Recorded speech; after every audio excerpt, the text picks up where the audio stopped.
बोल शंकर भगवान की जय। कौन जाने कब मौत का पैगाम आ जाए, जिंदगी की आखिरी शाम आ जाए। हमें तो इंतजार है उस शाम का, जब हमारा जीवन किसी के काम आ जाए। इंदौर हिमशिखा शांति घाट में हित चैरिटेबल ट्रस्ट के संस्थापक हितेश पावा द्वारा शांति यज्ञ का आयोजन किया गया।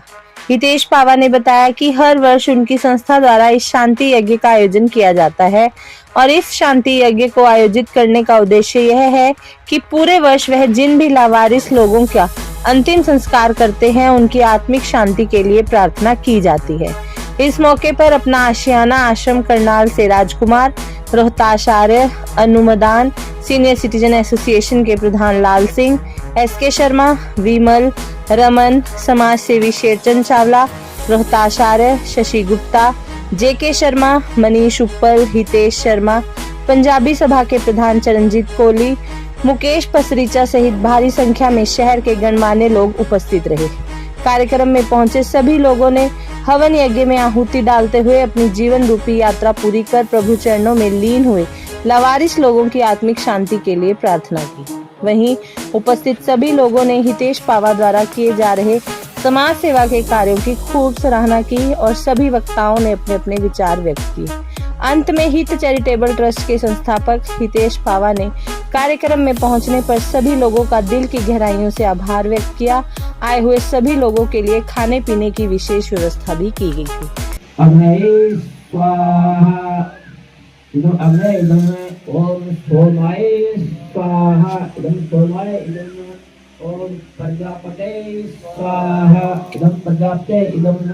सभा से हमारे होली की प्रधान एंड टीम, सीनियर सिटीजन से प्रधान जी सबका, हमारे करनाल से मेरे बड़े भैया, मेरे भाई साहब राजकुमार जी, जब मैं करनाल जाता हूँ इनके आश्रम से कुछ ना कुछ चोरी करके लाता हूँ। इनकी सेवाएं, इनकी भावना वो देख के सीख के उनसे चुरा के लाकर मैं यहाँ पे सेवाएं करता हूँ। हमारी दीदी अनुमदान जी जो हमारे पंचकुला की हैं, करनाल में बहुत सेवाएं करते हैं। मैं आए हुए सभी भाइयों बहनों का, चावला जी का और जितने भी सदस्य आए हैं, अभी एक एक का नाम क्या लूंगा, सबको बहुत बहुत धन्यवाद करता हूँ। सेठी साहब का भी जो जीरकपुर से आया सन सिटी से, बग्या जी, हमारे अहोजा जी, मेरे बड़े भाई विमल जी, अनिल शर्मा जी, ऐसे कई मेरे रमन जी, जतिन पाहवा जी, सबका बहुत बहुत धन्यवाद। और सबने आपने यहाँ पहुंचकर मुझे आशीर्वाद दिया। जो ये समाज में हम सेवाएं कर रहे हैं उस प्रभु का आशीर्वाद और आप भाइयों का आशीर्वाद मिलता रहता है, तो ये हम करते रहते हैं। और सबसे मेरी यही प्रार्थना होगी, इसी प्रकार आप भी हमें सहयोग करते रहे, आते रहे, दर्शन देते रहे, आशीर्वाद देते रहे। आपकी ये आशीर्वाद या प्यार से ही ये कार्य कर पाता हूँ मैं। आए हुए सभी मेरे मन्नी भाई, पत्रकार, मीडिया का भी बहुत बहुत धन्यवाद करता हूँ। सबका बंदे हम ऐसे हैं हमारे कर्म। तो ये नेक काम है और हर एक इंसान इस काम के लिए आगे नहीं आता। तो जितनी भी इनकी प्रशंसा की जाए, इनके कर्मों की प्रशंसा की जाए या इनका जो भी कार्यकलाप है वो बहुत ही उच्च कोटि का। आप सब यहाँ पर उपस्थित हुए हैं, मैं उन सबका बहुत धन्यवाद करता हूँ। सभी प्यार से कहेंगे जय श्री राम, जय श्री कृष्णा, जय श्री राधे। बोल शंकर भगवान की जय। कौन जाने कब मौत का पैगाम आ जाए, जिंदगी की आखिरी शाम आ जाए। हमें तो इंतजार है उस शाम का, जब हमारा जीवन किसी के काम आ जाए। ये मैं हितेश पावा जी का हित चैरिटेबल सोसाइटी व अन्य सभी सदस्यों का तहे दिल से धन्यवाद करती हूँ। अपना आशियाना आश्रम करनाल की तरफ से ईश्वर आप इनको बहुत शक्ति दे, हिम्मत दे, ताकत दे। इसी तरह से ये मानवता की सेवा करते रहे। कहते हैं गमों की आंच पर आंसुओं को उबाल कर तो देखो, बनेंगे रंग किसी पर डाल कर तो देखो, आपके दिल की चुभन भी कम होगी, किसी के पांव का कांटा निकाल कर तो देखो। तो ये जो कार्य कर रहे हैं बहुत ही सराहनीय कार्य है। इनके माता पिता को भी प्रणाम जाता है, इनके घर परिवार को भी प्रणाम जाता है, प्रणाम करते हैं हम जो इस प्रकार की सेवाओं में इनका साथ देते हैं।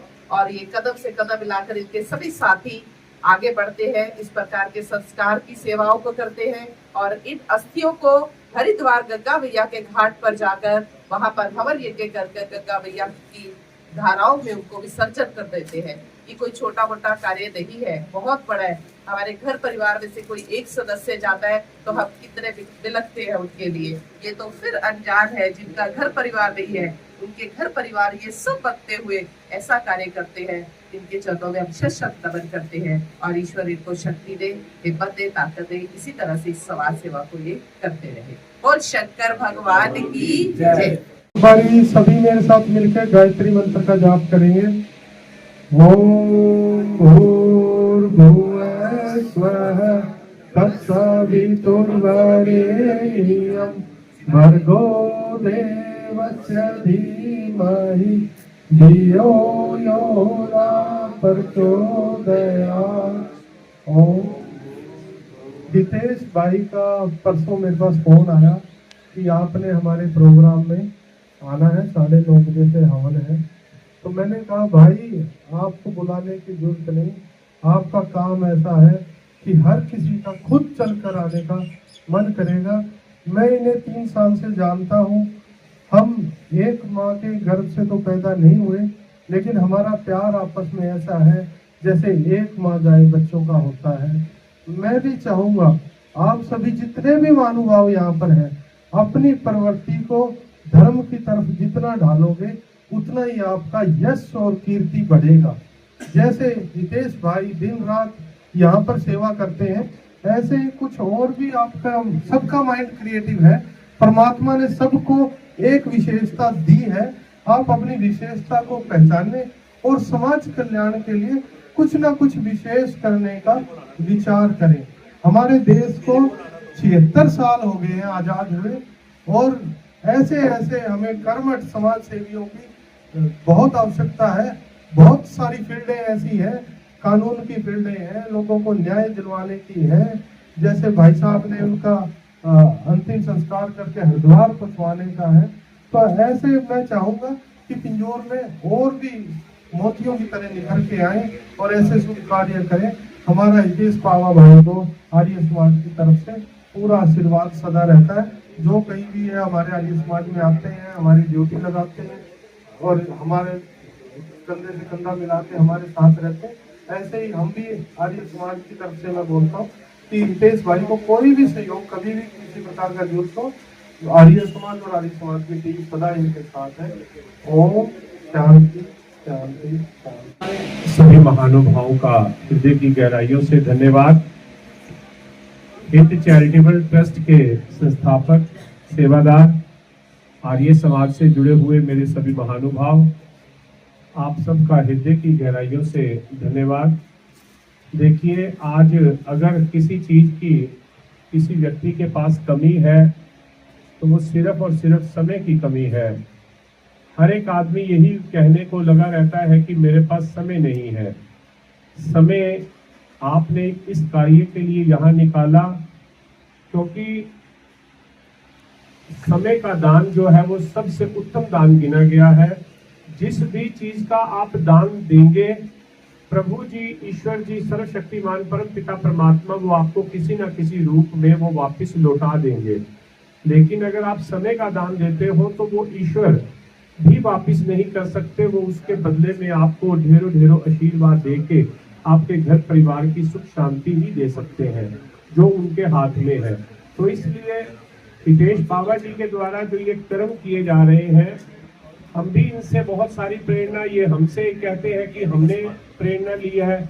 जो सेवादार होते हैं ये कड़ी होते हैं, एक माला होते हैं। मैं अक्सर कहता होता हूँ कि we all are the army of God. आप सभी जो यहाँ पर बैठे हो, आप भी उस गॉड की एक आर्मी हो तभी यहाँ पर आप बैठे हो, नहीं तो आज आप संडे का ये समय अपने घर में बैठ के बातचीत करके घर के अंदर नाश्ता प्रसाद खा के आराम करके भी कर सकते थे, लेकिन आप यहाँ तक आए, भोलेनाथ बाबा जी के इस पवित्र स्थान के ऊपर आए। इससे बड़ा और क्या कार्य होगा। और जो आज बैसाखी का पावन दिन भी है और हितेश बाबा जी ये कहने को अनजान है। आप एक चीज याद रखना, हमने एक जो सेवा का कार्य शुरू किया हुआ है जिसका नाम अपना आशियाना आश्रम रखा है, वहां हमने एक फोटो लगाई है। मैं आपको एक बात बता देना चाह रहा हूं, कृपया मेरी बात को अन्यथा ना ले, कोई बात कड़वी लगे तो मैं आपसे चरणों में क्षमा प्रार्थी हूं। हमने एक वहां पर फोटो लगाई है, वो फोटो में क्या है, भगवान जी बैठे हुए हैं, ईश्वर साक्षात बैठे हुए हैं और वो एक छोटा सा बच्चा है जिस मैला कुचैला बहुत बुरे हालात में है और वो उनको अपने हाथों से भोजन करवा रहे हैं। तो नीचे 2 लाइनें लिखी हुई हैं, वो लाइनें ये हैं कि वो लाइनें ना तो मेरी बनाई हुई हैं, संतों महात्माओं ने, ये गुरुजनों ने जो आर्य समाज से हैं या जो भी कोई धर्म को मानता है उनसे ही हमने वो ग्रहण की हुई है और हमने लिखी हुई है और निरंतर उनसे शिक्षा भी लेते हैं। वहां पर एक ही चीज लिखी हुई है कि इनको देखकर मुंह मत फेरना है दोस्तों। ये कौन कह रहा है? वो ईश्वर जो उनको भोजन करवा रहे हैं। इनको देखकर मुंह ना फेरना है दोस्तों, जिनको इन्होंने जिन्होंने इसको ऐसे बनाया है उन्होंने उसको आपको भी ऐसा बनाया है। अब वो कटोरा बदलते देर नहीं लगाता, आज ये इंसान जो यहाँ पर पड़े हैं, आप ये ध्यान रखो, बड़ी प्यारी बात बोल रहा हूं, जो आज ये पड़े हैं और हम सब खड़े हैं, कल क्या होगा? हम पड़े होंगे, कोई ना कोई खड़ा होगा। तो ये वक्त बदलते देर नहीं लगती। हमारी आइडेंटिटी, ये तो मेरे को जानते हैं कि ये राजकुमार है, मैं आपको बता रहा हूं, मैं जानता हूं ये हितेश बाबा जी है। ऐसे ही इन लोगों को भी तो कोई जानता होगा। जब ये पैदा हुए होंगे, इनकी माँ बाप ने अपनी हैसियत के मुताबिक मिठाई भी बांटी होगी, फुलियां बांटी होंगी, कुछ बांटा होगा, बड़े हुए हैं। हम आ रहे हैं रास्ते के अंदर, कोई भी मिस हैपनिंग हो जाए, जेब में आइडेंटिटी केवल आज मोबाइल है और कुछ नहीं है। मोबाइल के जाते ही, पर्स के निकलते ही चेहरा जो है एक दिन के अंदर बदसूरत हो जाता है। ऐसी बॉडीज को भी हितेश बाबा जी उठाकर लाए होंगे, जिनको कीड़े चल रहे होंगे, जिनके टुकड़े हुए होंगे, रेलवे के अंदर वो टुकड़े हो जाते हैं। चेहरा हमारा जितना मर्जी खूबसूरत हो, 1 सेकंड के अंदर ही चेहरा बदल जाता है। घर के लोग आके भी देखते हैं, ओह ये तो हमारा बंदा नहीं है, क्योंकि उनके माइंड में ऐसा सेटल हो ही नहीं सकता कि हमारे बंदे के साथ ऐसा हो सकता है।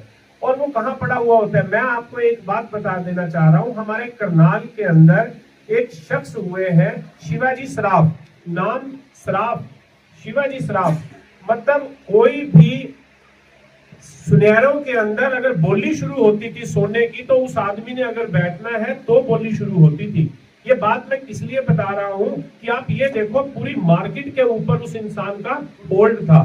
सोने का रेट भी अगर करनाल में तय होना था तो उस आदमी के उससे होना था। परमात्मा की करनी ऐसी हुई, ITI चौक के ऊपर वो बिल्कुल लवारिस, एक्सीडेंट हुआ, लवारिस डेड बॉडी बन गया, उठाकर लाए, पोस्टमार्टम हाउस में रखा हुआ है, 3 दिन पोस्टमार्टम हाउस में, क्योंकि 72 घंटे की फॉर्मेलिटी होती है। अब तो सुविधाएं हो गई हैं समाज सेवियों के सहयोग से। एक समय था जब फ्रीजर नहीं मिलता था, वो बॉडी के अंदर पड़े 3 दिन के बाद वो फूल के इतने मोटे हो गए, ना हमने पहचाना ना किसी ने पहचाना। करनाल के अंदर कोई क्रिया होती थी, सबसे पहले वो बैठ के अपना परिचय देते थे और भाषण शुरू करते थे और क्रिया शुरू होती थी। लेकिन वो जिसके हाथों के अंदर 10-10 सोने की अंगूठियां और घर के अंदर ये नहीं पता कितना सोना पड़ा हुआ है, तो जब वो उसके परिवार के ढूंढते हुए आए कि हमारे बाबूजी गुम हो गए हैं, क्या आपके पास ये आए हैं? हमने उनकी शक्ल देखी, हमने भी कहा ये हमारे पास नहीं है, बाकी मुझे ऐसा प्रतीत होता है कि ये अंदर पड़े हुए हैं। उनके परिवार के सदस्य आए, दरवाजा खोला, नहीं ये हमारे नहीं है, बाहर चले गए। क्यों? वो बॉडी फूल चुकी थी, मोटी हो चुकी थी, अंदर बस वो जो थी स्मेल हो चुकी थी। परिवार के सदस्य भी दूर भाग गए।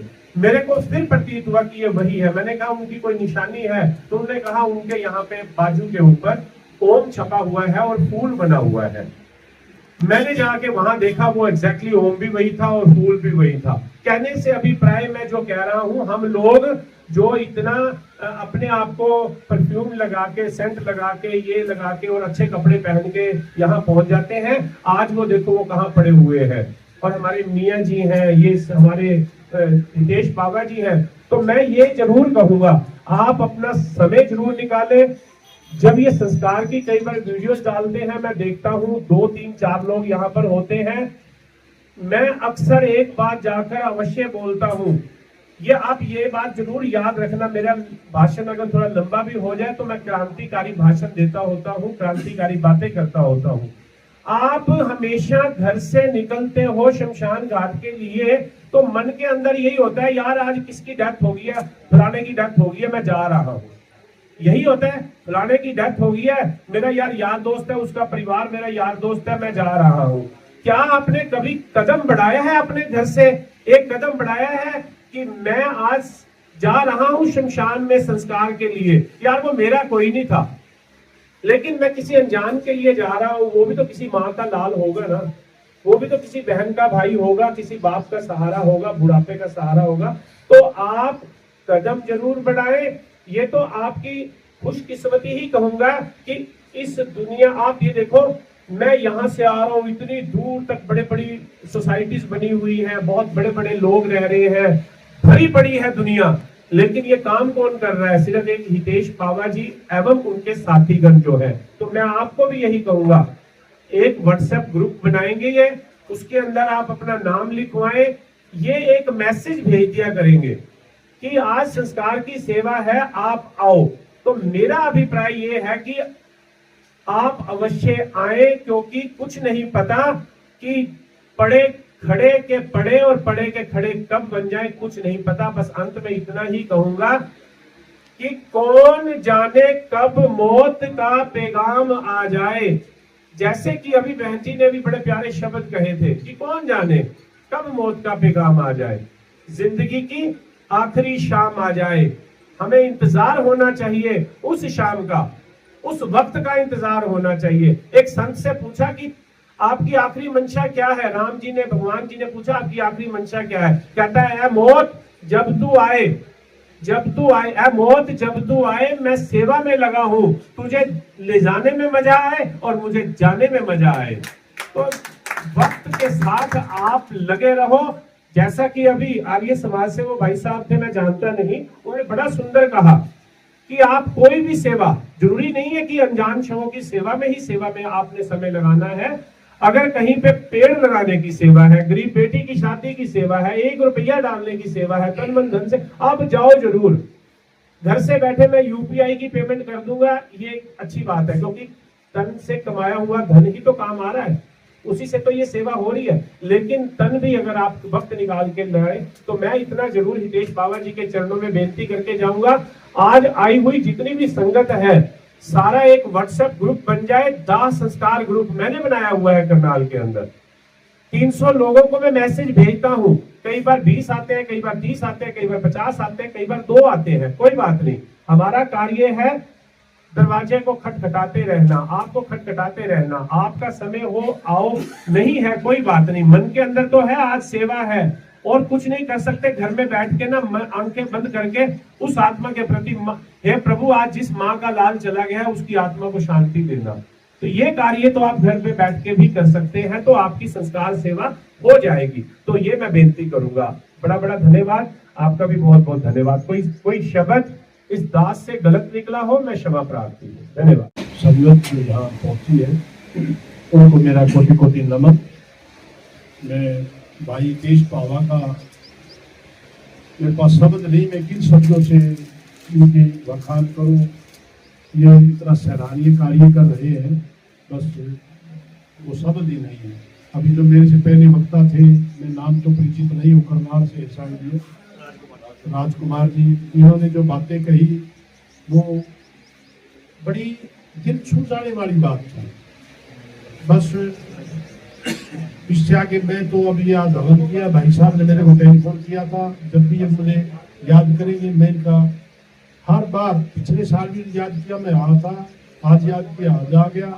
और आगे भी इनके हर कर्म में, हर इसके कार्य में मैं कंधे से कंधा मिला करके सहयोग करूंगा, ये मैं इनसे वादा करता हूँ। और धन्यवाद, और मैं इनको आशीर्वाद देता हूँ मेरी तरफ से, और सारी संगत का भी फिर मेरी तरफ से नमस्ते। भाई रोहतास का भी बहुत बहुत धन्यवाद, ये बड़े विद्वान आदमी हैं, हर कर्म में आगे बढ़ चढ़ के हिस्सा लेते हैं। मैं भाई रोहतास का भी बड़ा कायल हूँ, इनको भी मेरी प्रणाम, नमस्ते। विशेष बात कहना चाहूंगा कि जब इंसान दुनिया से जाता है तो दोनों हाथ खाली होते हैं। सिकंदर भी गया था, उसका संदेश हमने यहाँ पे लेटेस्ट बनाया है। उस हाथों को बनाने वाले कलाकार राम कुमार वर्मा जी, ये मूर्ति भी इन द्वारा बनाई गई है और ये गेट भी इन द्वारा बनाया गया है। इतनी कला के प्रतीक हैं। हम एक चैरिटेबल ट्रस्ट को सम्मानित करता है। और मैं यहाँ पर पधारे हुए जितने भी साथी आए हुए हैं, मैं सबको हाथ जोड़ के नमस्कार करता हूँ कि अपना कीमती समय निकाल के यहाँ आए हैं और बाबा जी को आशीर्वाद दिया है। बाबा जी के साथ मुझे तकरीबन जब से ये यहाँ काम कर रहे हैं उस समय से लेके अब तक का समय हम तकरीबन इकट्ठे ही इसमें लगे हुए हैं, और जो बाबा जी आदेश देते हैं हम उनकी पालना करते हैं। और बाबा जी एक चीज़ और है, ये ऐसे इंसान हैं कि सिर्फ अपनी ही नहीं करते, ये दूसरे से भी सलाह देते हैं। कई दफ़ा मेरी बात हो जाती है तो मैं इनको कुछ कहता हूँ कि ये उस बात को भी मान लेते हैं, और इतना प्रेम करते हैं हर इंसान से, इतनी नम्रता है कि हर तरह से, इसीलिए ये इतने साल से ये कार्य चल रहा है। और मैं तो एक चीज़ है कि भगवान से एक प्रार्थना करूँगा, इनके और इसके परिवार को लंबी आयु और तंदुरुस्त आयु देवे, ताकि ऐसे ही ये यहाँ पर आए हुए जितनी भी बॉडीज है लवारिश, उनकी सेवा करते रहें। ये जो बॉडी है यहाँ पड़ी हुई, ये लवारिश हम इनको नहीं कहते। वो क्यों कि हमारे पास आई है, कहीं ना कहीं तो कोई हमारा रिश्ता इनसे होगा जो कि हम ये कार्य कर रहे हैं। नहीं तो भगवान हमारे से कार्य क्यों कराता, ना कराता, किसी और से करा सकता था, पर हमसे क्यों करा रहा है? कहीं ना कहीं ये बहुत वही जो हमें राजकुमार जी कह गए हैं कि कोई नहीं पता कब कौन खड़ा होगा और कौन पड़ा होगा। तो यहाँ यही बात आ जाती है सीधी सी कि कब कहाँ कौन से जन्म में हम इनके साथ होंगे और ये हमारे साथ होंगे। तो ये जो है आना जाना दुनिया में चला रहेगा, और जब तक दुनिया है ये चला रहेगा। तो साथियों एक चीज़ जरूर है कि यहाँ से देखो जितने भी आए हैं सबने जाना है, और सबको पता है कि हमने जाना है। पर क्या है कि यहाँ तक रहते हैं, जब यहाँ से चले जाते हैं तो उसको भूल जाते हैं।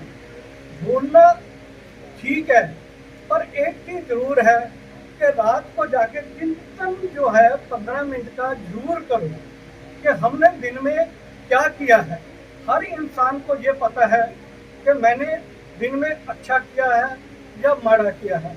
गलती होती है, इंसान है हम, इंसान गलतियों का पुतला है।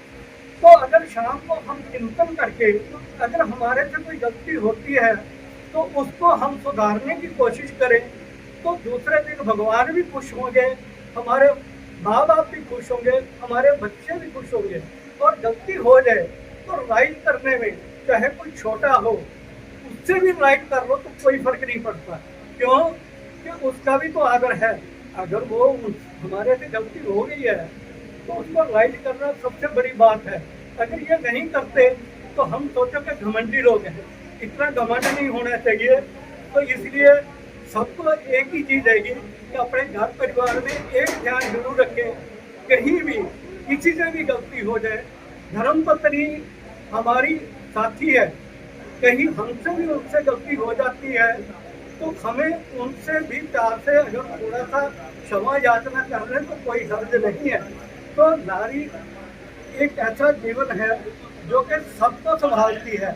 हम लोग थोड़ा सा गलत कर जाते हैं कि हम ये सोचते हैं कि एक औरत है, नहीं, औरत आज के दिन में इंसान से कहीं आगे जा रही है।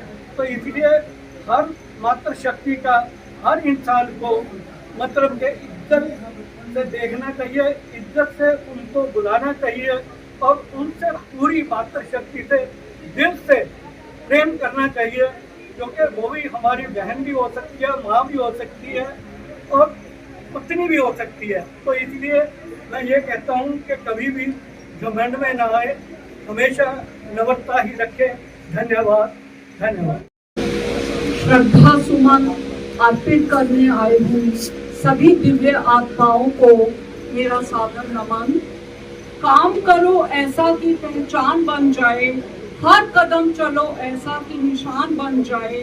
यहाँ जिंदगी तो सभी काट लेते हैं, जिंदगी जियो कि श्री हितेश पावर जी की तरह मिसाल बन जाए।